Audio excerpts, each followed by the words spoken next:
Hey there everybody, my name is Keno and welcome back to your Toronto Maple Leafs franchise mode series here on the channel. Now, we have wrapped up the first season of our tenure as general manager of the Toronto Maple Leafs, and although we had a rocky regular season, this team really pulled it around and we made it all the way to the Stanley Cup Finals. Now, we did lose out. If you haven't seen that, go watch. It's on the playlist. I may have spoiled it for you if you haven't seen it, but yes, we did lose out, and none other than to the Winnipeg Jets, and that's unfortunate, but I mean, it's still a really good season. And as you can see, William Nylander did amazing in the postseason with 37 points in 24 games. Yes, only 5 goals, but he was slinging that puck left, right, and center.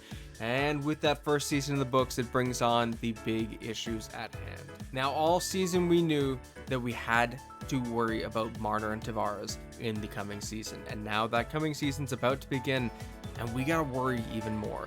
Tavares wants just shy of $9 million a season, and I'm not willing to pay that to him. He was under point a game this season, very solid, very steady, but not almost $9 million at 34. Kind of solid and steady, you know what I mean? And then the big one is Mitch Marner doesn't want to resign. He's currently asking for 6 years at $12.45 million, and if you know anything about EA Sports NHL, he's not going to take a penny under that. Very rarely do they not want to resign and sign for less than they're asking for. Usually only if you're championship status or if your team is looking really good. And as we had one player say that they don't think we're going to be winning very soon when we were trying to resign them in the resign phase, I can't remember who it was. I don't think Mitch Marner is going to want to resign for anything less when he doesn't want to resign already. So unfortunately, if we want to keep this 94 overall playmaker and franchise pillar on our team, which I abso-freaking-lutely do, we're gonna have to play the waiting game and wait until that no turns into a yes, if it ever does. And if by the trade deadline it doesn't, we have to make that decision whether to be our own buyer and see if he resigns in the offseason, or trade him away for a bounty of riches. And I mean, a 94 overall franchise right winger, you're damn right we're gonna get a good pillar of riches for him. We also have to worry about Matthew Knies. And right off the bat, I think we want to give him a bit of term, okay? I was originally thinking something around like 8 years. He hasn't necessarily given us a lot, only one season, and it was a damn good season with 53 points and 27 goals. And then a postseason of 15 points in 19 games, including 10 goals in those 19 games. So a lot to be hopeful of, but do we want to give him out 8 years at just over like 5.5 million a year? I'm not sure of just yet. The other option would be to lowball it around 4 years, 3.85 million a year. And I think with our cap situation the way it is, although I'd love to get him locked up long term, we're gonna go in the shorter term and do 4 years, 3.85 million. Okay. So let's hope that Matthew Knies accepts that extension offer. That's the first one we're going to give out. Again, Tavares, I'm not giving you just shy of $9 million. We're going to have to wait to see if his number comes down, because it's not even budging right now. He wants $8.85 million a year for some odd reason. When it comes to Jake McCabe, I don't want to pay an 83 overall defender north of $6 million, and he doesn't want to resign, so he might be our own rental when it comes to the trade deadline. Pontus Holmberg, I want to get extended as well, and we're going to do the same type of route. 4 years at around 2.35 million a year. I think that's pretty fair. I can actually go a little lower. We're going to do 4 years at 2.15 million. I think that's a very fair contract. I think there's a lot left in Pontus Holmberg. We could do a little shorter term. I wouldn't mind that. I mean, he only wants 2 years, but I'd like to see if maybe he can become something stellar for us. I mean, with 31 points in 82 games this season and really well-rounded attributes, it's not really a lot to worry about at around a $2 million offer. And with 14 points in 24 playoff games, yeah, I think just over $2 million is perfectly fine for Pontus Holmberg. But I am going to change the term. Instead of giving him the 4 years and him possibly not panning out, we're going to give him a 2-year extension at $2.25 million a year and see if he accepts that. I think he will. In fact, I think we can get him down to 2.175. Hopefully that works, but we'll see. Another big name is Joel Wohl, and luckily he's not looking for anything. So why don't we give him a bit of term here? I feel it's a little cheaty. We're gonna give him 4 years at 1 point. No, I don't. That doesn't sit right with me. 2 years, $1.5 million, and see if Joe Wool accepts that. That'd be awesome. It takes him till he's 27 in his prime. I know we should, with how cap constricted we are, we should go with every chance we get to get a really stellar contract, and he might not grow, but I don't, after as solid as a season as he just had in his rookie season, I don't see it. I don't see it being a fathomable thing. We'll do 2 years, $1.5 million a year. So that gives us 3 years of Joe Wool, if he accepts that, and another year of Ilya Samsonov, plus some years of Dennis Hildeby, who also needs a contract extension. Hildeby's already asking for north of $1.5 million. He hasn't really seen NHL ice time yet. He's not going to get that contract yet. Aside from that, there's no more pressing contract offers to hand out. We should take a look at free agency, but as I said, or as I was thinking at least, we're not going to be big players in it. We have $8.1 million and 15 roster spots available, so it might seem like, hey, throw money at the problem. But we need to keep all of that money available for the coming seasons, and I don't want to sign anyone to more than a 1-year contract if they're getting north of a variable contract. So anything north of 1.3 million, they're not getting more than a year for contract. We could bring back Ty Berry. He did pretty well with us. We could bring in a complimentary scorer like Victor Arvidsson. I'm going to take a look and see what exactly is available and what our team really needs. I mean, Thomas Novak and Tyler Bertuzzi are here. So is Victor Olofsson, 3 players who went through the playoffs with us. But I'm going to take a look around, see what's available, and I'll be right back with you. All right, for goalies, we do need some depth goaltending, not necessarily some big guns. I see Trey Augustine and Michael Hrabal are available. I've already brought in Brett Pesce, who we used religiously in that Butte Bandit series, which if you haven't watched, go check it out. It's a playlist on the channel. I'm not bringing in Augustine and Hrabal. They're Butte Bandit staples. They're going to be the starting goaltenders in that series, so I'm going to pass on from them. We're going to give Ivan Prosvetov a contract instead, and again, he's asking for under the variable amount. I'm still going to see if we can go lower, but we're going to do 1 year at $975. And then I'm going to give Nico Dawes just a simple 2-year contract to be our AHL backup or AHL starter. Defensively, we've just had so many additions in Brett Pesce, Juuso Välimäki, Nick Hague. We still have Connor Timmins. We still have Simon Benoit. Do we need another big piece? I'm not paying money for Matt Dumba, not $9 million. Gustav Forsling, we used him in the Montreal Canadiens series until my rosters are edited and re-released for the next coming series, which will be starting in probably March, by the way. Aiming, as a quick side note, aiming to finish all 3 series, the Butte Bandits, Montreal Canadiens, and the Toronto Maple Leafs series by about the 1st to 2nd week of March, and then start the new ones by the end of March. So, that being said, we're not going with any players we've already used in a series. We've already done it once with Brett Pesce and pretty much William Carrier too. I forgot to mention him. We're not going to do it again. TJ Brody's here. I don't think we need him. He's listed as a top 4 defender. He's 34. We could definitely bring him back, but it's not worth it. Chris Tanev's here, and in real life, the Leafs are targeting him apparently coming up on the trade deadline. I don't see a need to bring him in. I don't. And you know what? As I go further down this list, I love Josh Mahura. I like Calle Rosen. Logan Stanley is a big one for me. Looking for 3 years at $2 million a year, though. I feel like a lot of these prices are heavily inflated right now, and I'm not willing to bite until they drop. I would like Ty Smith. I'd like Shillington. I'd like Riley. I think they would all be great pieces to bump between the AHL and the NHL. You know what? I might give a 1-year contract out to Logan Stanley just because I love his individual attributes. But that's probably going to be the only contract I sign until probably the beginning of August when the prices hopefully come down. I'm going to see if I can do it under the variable limit, so a 2-year, $1.25 million contract, lowball him a bit. If he accepts it, that's great. If he doesn't, you know what? We'll do 1 year, 1.35. If he accepts it, that's great. If not, then, well, that sucks. All right, there are definitely some cheaper forwards, a little more affordable. Screw you. Aside from that, I'm not really willing to pay an arm and a leg right now for anybody that I see here, especially not $2.2 million for Nosek or $1.6 million for Micah Matteo. We're gonna wait it out and see who is still available here in about 2 weeks time, and if prices do drop, because everyone's just asking for the sun and the moon right now, and I don't need to make any pressing moves. I didn't actually check what prospects were available. I don't think there's any big ones available right now though. Oh, Oliver Tarnstrom. We can definitely bring in an Oliver Tarnstrom, 3 years, $850,000, see if that works. Artyom Duda is also available. There are quite a few teams interested in him, such as the Kings, the Flyers, and the Sharks. I will offer him a contract. We'll do the league minimum max for the two-way contract max, $975 over 2 years, because if we give him 3, it's $1.325 million, and I'm not willing to pay that for somebody who's a 73 overall currently. But let's hope we can get him. And then I'm also going to put my name in the hat for Sam Rinzel. We're going to give him 3 years, $975,000. If he accepts that, that would be great. And that would kind of be a replacement for an issue that I do need to mention, and that's really pressing on me. So one of the issues that I had was that at the end of last video, upon recording and editing it, I noticed someone was missing. I was scrolling through Twitter and somebody suggested a trade package for the Toronto Maple Leafs to grab, I can't remember who it was. I believe it was Alexander Carrier and Yakov Trenin from the Nashville Predators in a real life hypothetical. And they mentioned trading away Topi Niemela.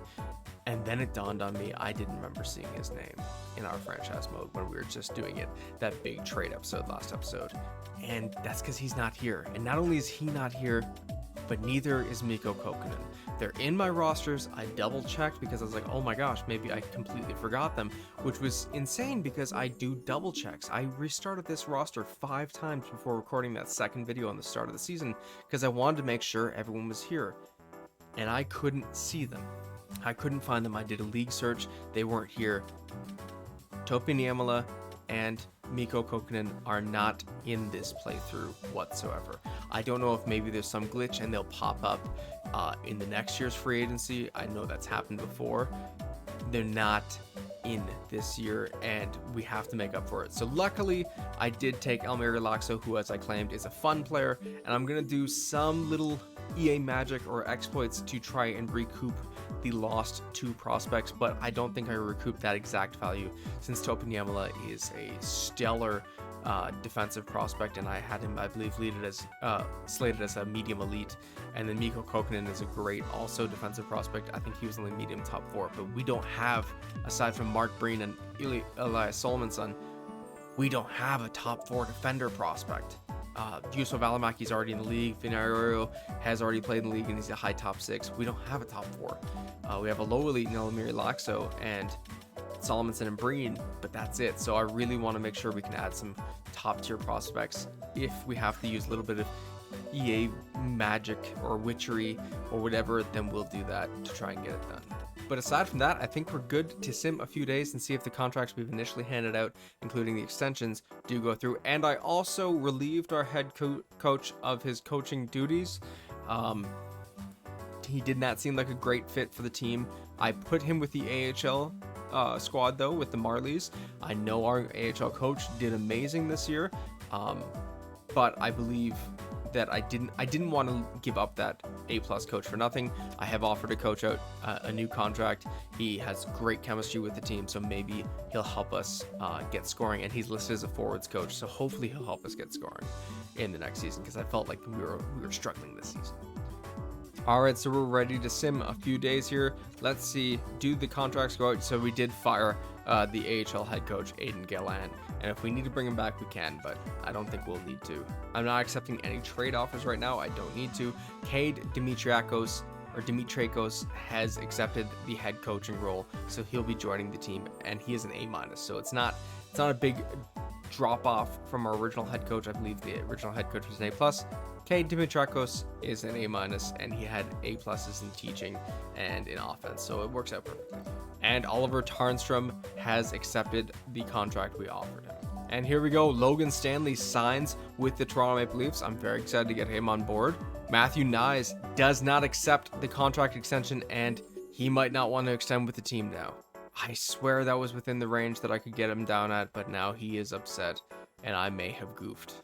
Joseph Woll does accept the contract extension though, so that's a pretty good piece of news. Sam Rinzel is humbled that we chose to offer him such a lucrative contract, so we do recoup a top 4 prospect. Pontus Holmberg extends with your Toronto Maple Leafs, and that's pretty good. Ivan Prosvetov is now the Leafs' 4th NHL goaltender. Artyom Duda signs with the San Jose Sharks, so we did lose out on that one. Nico Dawes signs, so he's going to be our 5th goalie, and that rounds out all of the signings I believe we offered. I don't think we had another one coming up. We did not. So let me see now what happens with Matthew Knies. So unfortunately now Matthew Nyes does not want to extend with the team, so we're gonna have to play another waiting game. He wants 6 years, $6 million a year roughly.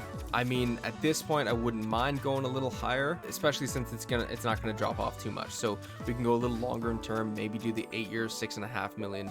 We're gonna have to see where he is in overall individual attributes, how he does in the preseason, and get this contract ironed out quick, because I do not want that price going up now. We're gonna have to get it done before the January 1st deadline, when all the other contracts are going to start ticking up, even if he doesn't want to resign. I'm still going to try to lowball him. If it doesn't seem like it's working, then we're gonna change it up. But right now we're just gonna have to wait it out, just like with Mitch Marner.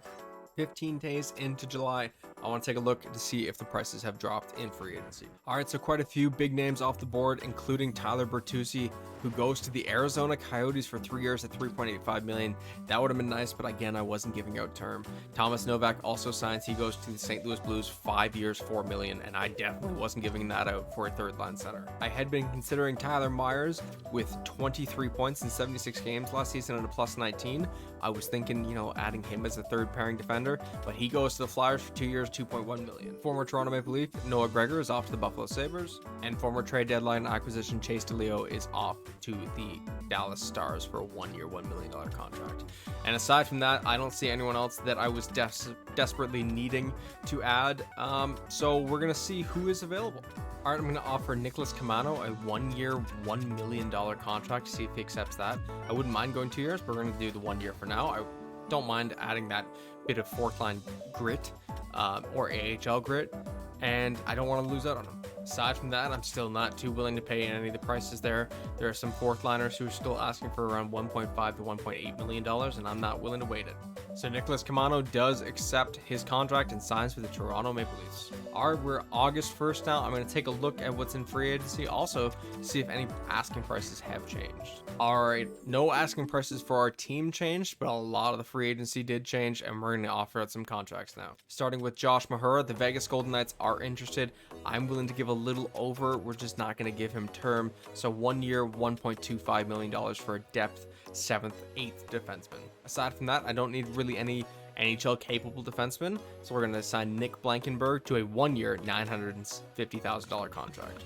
We're also going to give Jacob McDonald a 1 year, $950,000 contract, and I'm also going to give Frederick Burnett, who is a former Bruins draft pick, but is currently in free agency, a 2 year, $850,000 contract. I am excited to offer Connor Brown another contract, 1 year at $1.25 million. Hopefully he'll return. I'm also going to offer former Edmonton Oiler James Hamlin a 1 year, $1.1 million contract. Fun fact, Christian Dvorak used to be the center of Mitch Marner and Matthew Tkachuk on Marner's final year with the London Knights. So we're going to give Christian Dvorak a 1 year, $1.25 million deal. And lastly, I'm signing forward Nate Smith to a 2 year, $875,000 contract, because that's dirt cheap for what he's capable of.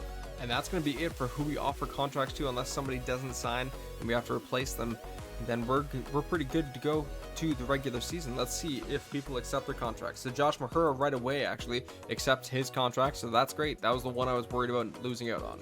Frederick Burnett signs with the Toronto Maple Leafs. Nick Blankenburg does not accept the contract, and I believe he goes to the St. Louis Blues, if I'm not mistaken. I can't be certain. Connor Brown does re-sign with the Toronto Maple Leafs. That's great. Welcome back, Connor Brown. Christian Dvorak is now reunited with Mitch Marner. Nate Smith accepts his very, very affordable contract, so maybe we can get him into the NHL lineup this year. Jacob McDonald accepts. James Hamlin accepts and leaves the Oilers. And that rounds out all the contracts we offered out. Now, again, the one place we were really weak on was defense, so I wouldn't mind offering another defensive contract out. And look at that, we still have $7.4 million in cap space available, with some decent defensemen, I think, still available. No, just Mark Giordano, so we're going to pass up on that. Looks like all the other ones went in that short time frame, and I'm not giving Nikita Zaitsev a contract to play with the Toronto Maple Leafs again. It's just not going to happen. So we're going to bring back Matt Hellickson, 1 year, $850, and we're going to bring in Jake Christensen, 1 year, $850. And again, I know we have money to throw out. We could bring in a Corey Perry, a Victor Olofsson, hell, even a JVR and Kessel. They're right side by side. And now Daniel Sprong's asking price has dropped. So is Max Domi. Jacob Vrana's available. Thomas Tatar's available. Blake Wheeler's even available. I don't see a need to bring in any of these guys. I mean, Blake Wheeler actually looks really good. Hold on a second. And asking for just under a variable contract, or just over? Yeah, 1 year, 1.25 million for Blake Wheeler. Let's do it. Okay, we might not get him because we're offering out 3 contracts and we only have 2 spaces to fill, but we'll see what happens. Welcome to the Toronto Maple Leafs, Blake Wheeler. Welcome to the Toronto Maple Leafs, Jake Christensen. And Matt Hellickson, former Toronto Maple Leaf, is the odd one out and does not get to sign with the Toronto Maple Leafs. But that's it as we finish up our free agency phase here, and we will sim to the regular season and take a look at what the lines look like. All right, we're here at the start of the preseason. I'm going to go into roster moves. That's the way I look at all of the growth and stuff throughout the season, and we will see what our team looks like. So for goaltenders, we have Joe Woll, now listed as an 82, and Ilya Samsonov still listed as an 81. So Woll didn't jump as much as I wanted him to. He's now a medium starter potential. So he lost his medium elite potential, and that's unfortunate. Maybe we should have given him 4 years at 1.5 million. I still think there's hope though, so I'm going to wait it out. And in the minors, Dennis Hildeby is up to an 82 as well. So we're going to call him up right away. And as I said, we're going to run with a 3 goalie tandem in the NHL this year. And the worst one is the odd one out. Defensively, we currently are running with 6 defenders up in the NHL, and that's Brett Pesce at the top of the board, an 89 overall. Morgan Rielly following behind him. Nick Hague now an 85, and he's looking damn good for our second pairing. Jake McCabe still an 83, and his defensive attributes are perfect for me, same with that physical category. Juuso Välimäki is an 82 overall, and he's even gotten better. I'm excited to see what he brings to the team this year. And Josh Mahura rounding out that 6 that are in the NHL currently. There's definitely more in the AHL that we have to look at, and his attributes look just as good as Välimäki. Right away down in the AHL, we have a bit of a clogged pipeline. We have Simon Benoit, Logan Stanley, and Connor Timmins all fighting for NHL spots, followed by Vinny Iorio, Jacob McDonald, and William Villeneuve, 22-year-old prospect for your Toronto Maple Leafs, 89 already in offensive awareness and great puck skills, decent puck skills. I was looking more at that skating and physical category. They're pretty well rounded. He looks like he could jump into the NHL for some ice time this season, if not definitely next season. But yeah, we have a bit of a clogged line here, and so yes, I'm missing the prospect ability of Topi Niemela and Mikko Kokkonen, but I think that would only add to the clogged pipeline. Yes, I wouldn't have signed players like Jacob McDonald or even made a trade for Vinny Iorio. I might not have even kept Connor Timmins, so we'll have to see. But we got to call one of these guys up, and I'm sorry, it's going to be probably one of actually it's going to be both Benoit and Stanley, and we're going to send Mahura down.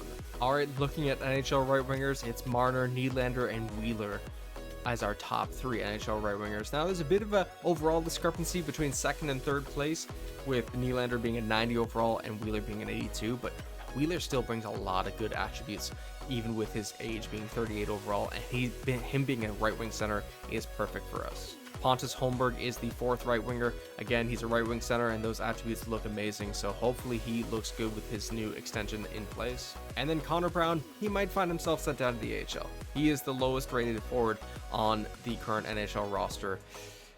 He'd have to really produce to outweigh him being sent to the minors. And right off the bat, as you can tell, I sent down Connor Brown. There was a forward I needed to call up who wasn't already up, and he has better overall than Connor Brown, so I'll show you him in a second. But in the minors, we have Max Ellis, who is now an 80 overall, and he could get some NHL ice time for sure this season, maybe on the 4th line. And Ty Voigt, who looks like he's going to be pretty damn good for us if we can get him the right ice time. Left wingers, it's a little weaker than on the right side. Matthew Knies being the top at 84 overall. He's definitely looking good, and we got to get him that extension signed as soon as possible. That shot category, holy crap, it's looking good. Followed by William Carrier, who's definitely a 4th liner, if not relegated to the AHL or waived. And Kalle Järnkrok as well. We'll have to see what he can do. He was pretty useful for us last season, though, not gonna lie. And then Michael Carconi, the newest offseason addition. Again, I want to see what he can bring. If not, then he's another person who might just be sent down to the minors. But he is the one that I actually had to call up instead of Connor Brown, just because his individual attributes were just that slight bit better, and he was a left wing center. For centers, we're still loaded. Austin Matthews, John Tavares, Nick Robertson, and Fraser Minton. So you can see Robertson had a bit of a jump, even though he struggled in the NHL last season. I'm hoping he can get his game together this year, or else he might be gone by the trade deadline. And then Fraser Minton, look at that. He looks pretty well-rounded. A little stunted in the offensive awareness category. I wish that was a little stronger, but it'll come around. He's only 20 years old, and he is a really good-looking center, so we'll see if we can get him some ice time. Forgot to show you the left wingers in the AHL, and right off the bat, prospect Nikita Grebyankin. If you haven't heard of him, as I said in the last video, check him out. He's doing killer in the KHL as a late draft pick by the Toronto Maple Leafs, and I am going to see, since he's listed as a depth forward, if we can get him some NHL ice time. That might be where Carconi is replaced. Ovchynnikov follows him. He looks great too. Very flashy. Okay, so great offensive awareness, great passing and puck skills, great defensive awareness and stick checking for a guy his age. Pretty speedy, great aggressiveness, and really well-rounded shot. He's everything we need him to be, and a left wing, right wing. He's definitely going to get some NHL ice time at some point this season, especially if injuries hamper us. James Hamblin is just depth, and especially AHL depth, and Nick Camano is probably going to be relegated to the AHL all season and like a bottom 6 AHL role. A little unfortunate, but it's good to know we have that gritty grinder if we need him. Now, here's a name that I didn't notice before. Nick Abruzzese is up to an 82 overall. Very well-rounded, so he's probably going to get a spot in the NHL lineup this season. We'll have to see. We might have to make a trade at this preseason here to free up some of this backlog we have of prospects and NHL caliber players. Easton Cowan is right behind him. Low elite, 80 overall already. He's looking great. Holy crap, I want to get him in the NHL this year. Oh, we might run him in the NHL if we can. Christian Dvorak is definitely going to be depth in the AHL. I'd love to get him up in the majors, but I don't see him fitting in the top 6 over John Tavares. Kiefer Bellows, another AHL depth, and could get some NHL ice time, but probably not likely. Brian Tverberg definitely looks better than Bellows. Good defensive category, good offensive category, good physical category. He's only 22, a high top 9, 79 overall already, so he might get some NHL ice time. Kressler's looking like a bottom 6 forward for the future, and he's looking like a damn good one, like a third line center. Herman's looking pretty good, just not as great as I'd like him to be. Hopefully he can get some spikes. Like, I'd like to see a higher offensive awareness or a more utilizable defensive awareness or something. Nate Smith is that depth option that we need. I mean, no defensive category, but that senses, that puck skills, that skating category all make up for it. Lazowski could be a good player for the future for us. And Tarnstrom, 90 overall in offensive awareness. We'll see what it can turn out from him. But that is our player-by-player breakdown for this team. I'm sorry if you weren't interested in that. I just kind of wanted to see and give you guys a standing point at where we were at the end of the first year, and I will get the lines set up now for your Toronto Maple Leafs. So right away, it actually has Benoit and Stanley in over Juuso Välimäki, so I have to take one of them out. Given that we're going to go through so many injuries like we did last season, one of these two, whoever gets out, and I think it will be actually Logan Stanley out first. They'll get ice time no matter what. But this is how your current Toronto Maple Leafs are looking, and I'm not too married to the idea of line combinations yet. I'm not actually going to do any simming in this video. I thought I was going to, but I want to hear your guys' opinion, because we still have Easton Cowan down in the minors that we can call up. We still have players that we can give shots to that are in the minors, such as Abruzzese and Cowan, and even Grebyankin, Ovchynnikov. All those types of players over players like maybe Carconi, Wheeler, Carrier, I'm not sure. But currently it stands for your forwards is Matthew Nyes with Austin Matthews and Mitch Marner on the top line. Nick Robertson, hoping to get some action out of him with Tavares and Nylander on that second line. Carconi with Minton and Wheeler on that third line. Yarncrow with Carrier and Holmberg on the fourth line. Now this can all be jumbled up, honestly. I wouldn't mind going like this and having Nylander with Minton and Carconi, or even doing something like this and going with Robertson, Minton, Nylander, and then Carconi, Tavares, Wheeler on that third line. That actually seems pretty interesting. It's all about what comes together defensively. As you've already seen, it's Riley Pesce on the top pair, Hag McCabe as the second starting pair, and then Välimäki Benoit as the third pair. And I wouldn't mind switching it up again, maybe even going like McCabe Benoit as the starting third pair, and then Hag and Välimäki as that second line. I mean, they look pretty good too. It's going to be interesting to see how this team unfolds. And then in net, it is Wall and Hildeby with Samsonov as the healthy scratch. But you know what, guys? I think we're looking good. I think we're looking good to make a repeat on the Stanley Cup. It all depends on how the team performs under the new head coach.